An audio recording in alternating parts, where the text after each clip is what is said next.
Hello, and welcome to Stories from India, a podcast where we talk about myths, legends, and folk tales from India. I am your host, Narad Muni, and I'm a mythological character myself. I have the gift of eternal life and knowledge of the past, the present, and the future. By profession, I'm a traveling musician and a storyteller. So, the way I'm doing my job is by podcast. In this episode, we are back into the Ramayana. If you have not heard other Ramayana episodes before, it's a good idea to check them out. The links are in the show notes. Here's a summary anyway. Ram was the crown prince of Ayodhya, but he had to give up his title to his brother Bharat because Bharat's mom, Kaikai, forced King Dasharath to crown Bharat the next king and to send Ram away for 14 years. But Ram did not go into exile by himself. His wife, Sita, and his brother, Lakshman, went with him. Bharat happened to be on vacation just then, or he would have objected. He did not think that anyone but Ram deserved to sit on the throne. When he returned from vacation to find that his father, Dasharath, had passed away due to grief and that he himself was the next king, he immediately set out for the forest looking for Ram. And he found Ram, but he could not convince him to return to Ayodhya. Ram was having none of that. He had made a promise and he meant to keep it. So Ram, Lakshman, and Sita continued their exile, while Bharat returned to Ayodhya, adopting the title of interim king. In the Dandak forest, which was densely populated with baddies, Ram, Lakshman, and Sita managed to lead a decent domestic life. All that changed when they encountered the mother of all baddies, Shurpanakha. And when I say mother of all baddies, I mean that figuratively, not literally. Shurpanakha thought that the Ayodhya brothers were attractive and that gobbling up Sita was a fine way to impress the pair. Luckily, Lakshman managed to prevent that. He did have to chop off Shurpanakha's ears and nose, though. The local government plotted revenge against Lakshman and Ram for that. And that's because the local government was basically Shurpanakha's brothers, Khar and Dushan, and their uncle Akampana. They didn't get very far. Ram was able to quickly destroy their entire army. Our story continues in Lanka, which was Shurpanakha's home. Shurpanakha was joined by her uncle Akampana, who had somehow managed to sneak off the battlefield. He was the only survivor in Khar and Dushan's army. Normally, at this time in Lanka, Ravan, the 10-headed emperor, would be in the throne room, gloating about his military victories. But not today.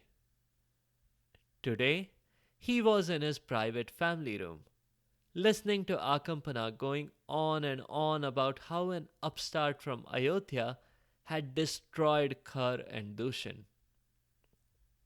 To make matters worse, 7 of Ravan's 10 heads had toothaches, and he couldn't do anything about it. Maybe he should not have executed all those dentists after his last and very painful dental visit. Did you hear a single word I said? Said Shurpanakha bluntly. Truth be told, Ravan had not even noticed when Akampana had stopped talking and Shurpanakha had taken over. Something about your nose and ears? Said Ravan. A couple of his heads had indeed noticed the difference in her appearance. Lucky guess, grumbled Shurpanakha. So, what are you going to do about it? Why should I do anything? Replied Ravan. You are perfectly capable of defending yourself. You never came to my rescue when I was bullied on the playground. Why should I do anything for you? On the playground? Bullies didn't call me names, retorted Shurpanakha. Ravan was suddenly interested now. Why? What did Ram call me? Oh, nothing, said Shurpanakha. He said that even though you have 10 heads, your brain cell must be very lonely. Shurpanakha knew exactly how to trigger Ravan. He hated being called names. And he hated bad jokes about how many heads he had. Head number 7 advocated immediate action, and 8 other heads nodded in agreement. The final head nodded as well, but accompanied by a loud snore. Ravan looked at the others with a challenge in his 18 open eyes. What? So what if he wants to grab a little shut eye? He was up all night yesterday watching Netflix. Anyway, back to the problem at hand, said head number 5. I seem to recall this Ayodhya prince creating problems before this. I will go speak to Marich. Marich? Tarika's son? He's alive? Asked Shurpanakha, surprised. I thought he drowned in the southern Indian Ocean. Back in episode 16, 16 Flags. Ravan patiently corrected her. Narad only said that he fell into the ocean, not that he was killed or anything. A fishing vessel found him and brought him home. He has been praying here ever since, in the garden. Come with me. The 3 of them stepped outside and walked to a large tree where a rishi sat praying. Shurpanakha was shocked. She had been about to ask where Maricha was. But then she realized that this rishi was Maricha. The same Maricha who had an almost Gabbar Singh-like reputation. Maricha greeted them warmly and was even very polite. This was an uncharacteristic thing for someone in Ravan's circle. If Shurpanakha hadn't recognized him, she would have thought him an impostor. Maricha heard Shurpanakha's and Akampana's story patiently. Shurpanakha did notice that Maricha actually shuddered whenever Ram's name was mentioned. After listening to the story, Maricha paused and responded. Yes, I can confirm that this is the same person who dunked me in the ocean. But so what? Why does it even matter? It does, said Ravan. If different people have been hurting my associates, it's indicative of a trend. And that's rather tricky to handle. But if it's just one guy, the solution is simpler. He should be severely punished, and everyone in the world should realize that it's me who's punishing him. How are you going to do that? Asked Maricha. Take away his most dear possession, interjected Akampana. His wife, Sita. Shurpanakha called out her uncle immediately. That's a terribly misogynistic comment to make. But I do agree. Separating Ram from Sita is the right thing to do. It'll be good for him, good for you, good for me. Hold on, said Maricha. Do you know what you're saying? That's terrible advice. Don't attempt to abduct another person's wife. It completely violates the Emperor Code of Conduct. But Ravan didn't care. His mind was made up. He had 9 wives, and his 10th head was clamoring for him to take on one more companion. By hook and by crook. Maricha had naturally inherited some powers from his mom, Taraka, who was an absolute terror with powers of illusion and shape shifting. Moreover, Maricha was obligated to help Ravan. Ravan had effectively saved his life, and Maricha owed him big for that.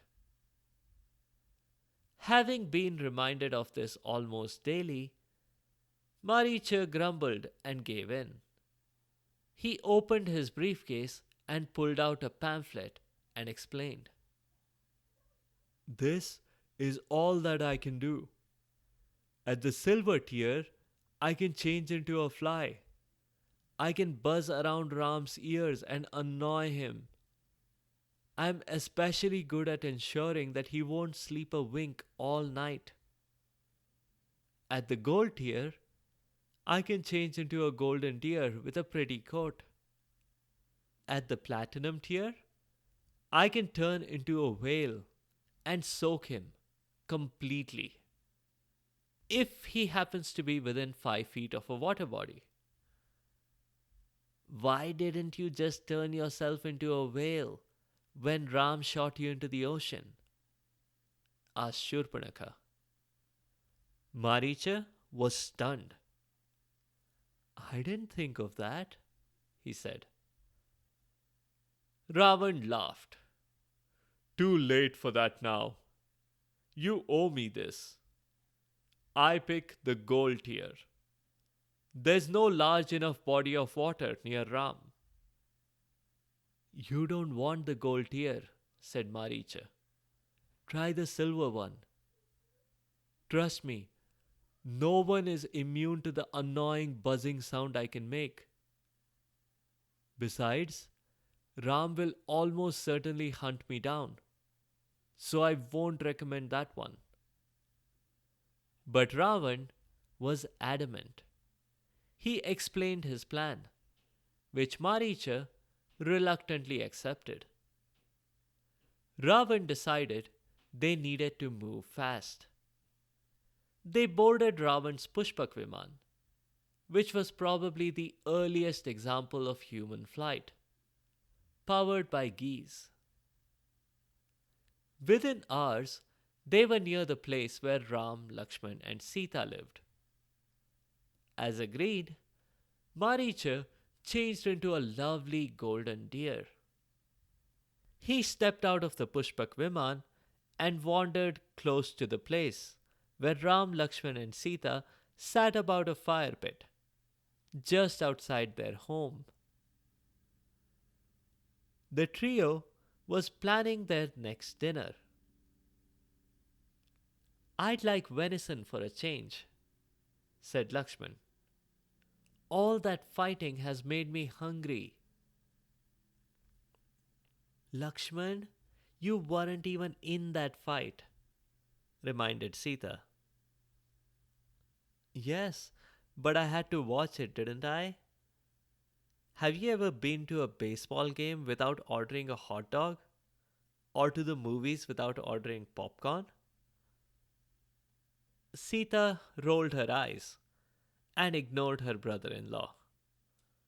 Hot dogs and popcorn and movies and baseball games had not yet been invented, so she didn't know how exactly to respond to that. When he heard Lakshman's comment, Maricha thought that this was both good and bad. Lakshman wanted venison, which meant Ravan's plan was ready to move into the next stage. But this was the trickiest part for Maricha. He was wondering how to get their attention, but not in a way that he would be swiftly captured. Suddenly, he got lucky in two ways. First, another deer crept up to him. She asked him in deer talk, "Hi, dear, but you're in my spot. This is my grazing spot." Maricha immediately had a question. Wait, by the word dear, did you mean an affectionate or friendly form of address or a reference to the species we both belong to? It's up to you to interpret that, said the real deer. I was merely being polite. Now move, or I have to call the cops.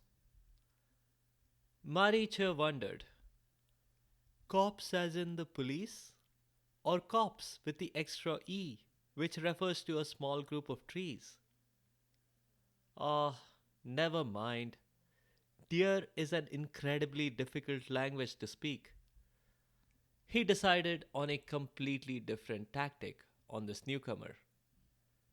Yeah, you say this is your spot, but I don't see your name written on it.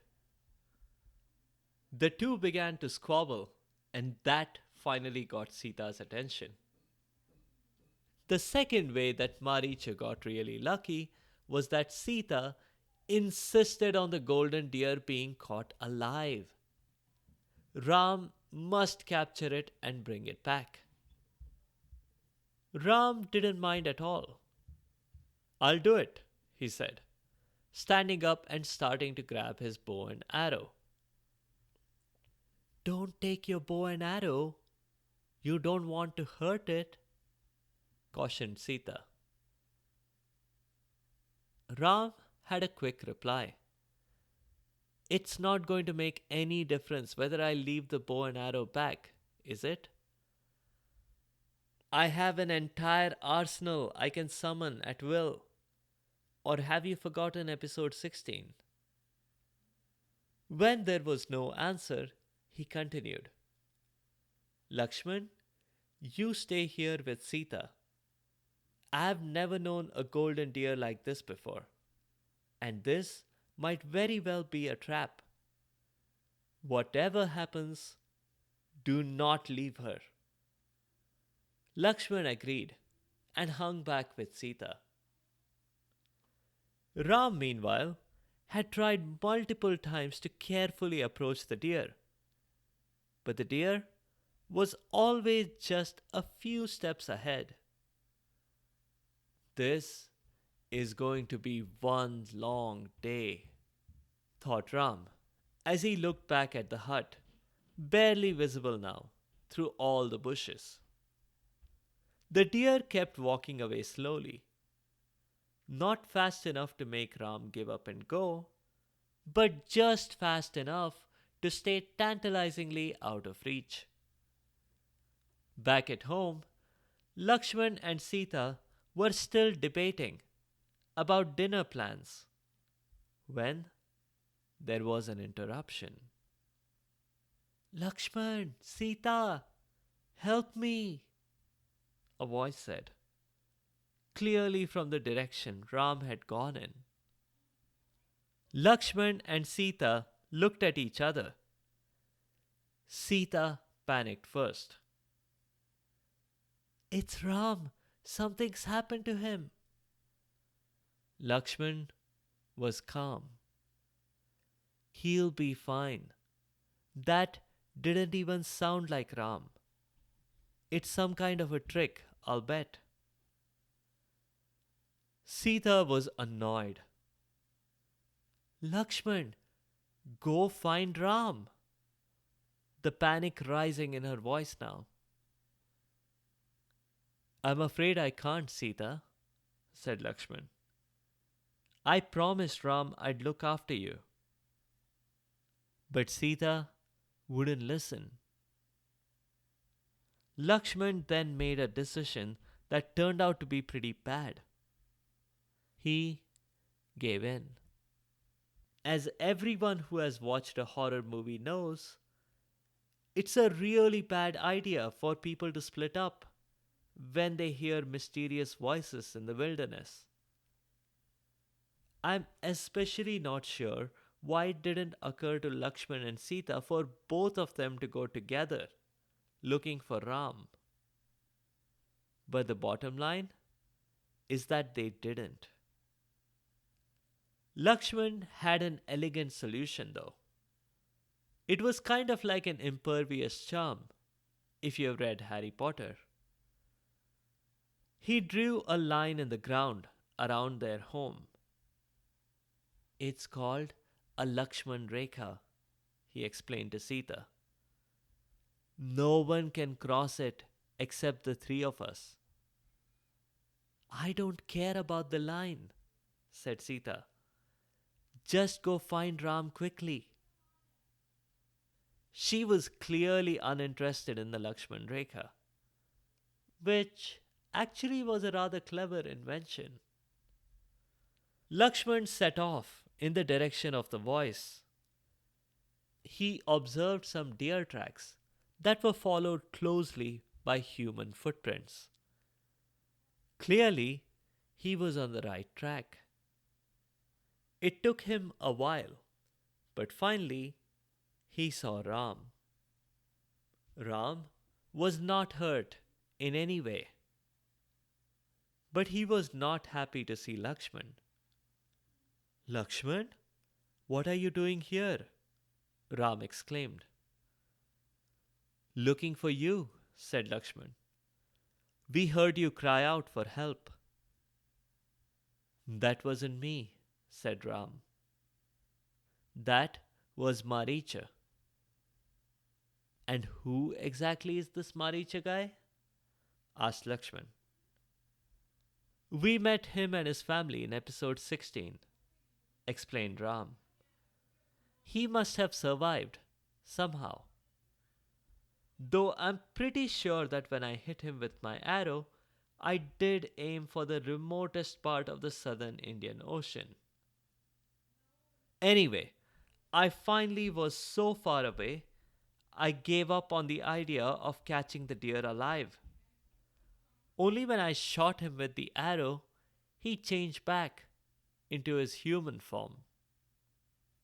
With his dying breath, he screamed for you and Sita to save him. I was wondering how he knew you and Sita, and why he should ask to be rescued by you or her. He also said he wished he had done a better job of selling the silver tier, but that part made no sense. But now, as I'm processing this in my mind, I'm beginning to fear the worst.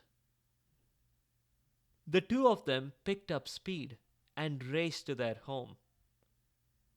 When they got there, the damage was already done. Sita was nowhere to be seen. All that lay near their home were broken pots and an earring that had fallen off. It was lying outside the Lakshman Rekha. Sita was gone, abducted. We'll leave it here and pick up the story of what happened next in a future episode. There are 10 previous Ramayana episodes, and they are linked in the notes. check them out. We cover Valmiki's origin story in episode 6, and the Ramayana officially kicks off in episode 7. Episode 15 and 16 are about Ram and Lakshman's childhood days. Episode 24 is a flashback to Dasharath's past. Ram, Lakshman, and Sita begin their exile in episode 30, continued in episode 41, 64, and 78. We have also covered a few episodes that aren't part of the main storyline, but they feature some central Ramayana characters, including a couple of episodes on Hanuman, another on Shurpanakha, and one more on Shanta, Ram and Lakshman's sister. That's all for now. Up next week is a folk tale from Assam. It's about women turning into animals by evil stepmoms, golden and silver trees, magical fruits, singing birds, and gory dinners, with somewhat satisfactory results. If you have comments or suggestions, or if there are particular stories you would like to hear, please do let me know by leaving a comment or a review on the site sfipodcast.com or tweet at sfipodcast. You can also find me on Instagram and Facebook. Be sure to subscribe to the show to get notified automatically of new episodes. Thanks to all of you listeners for your continued support and your feedback. The music is from purpleplanet.com. That's purple-planet.com. I'll see you next time.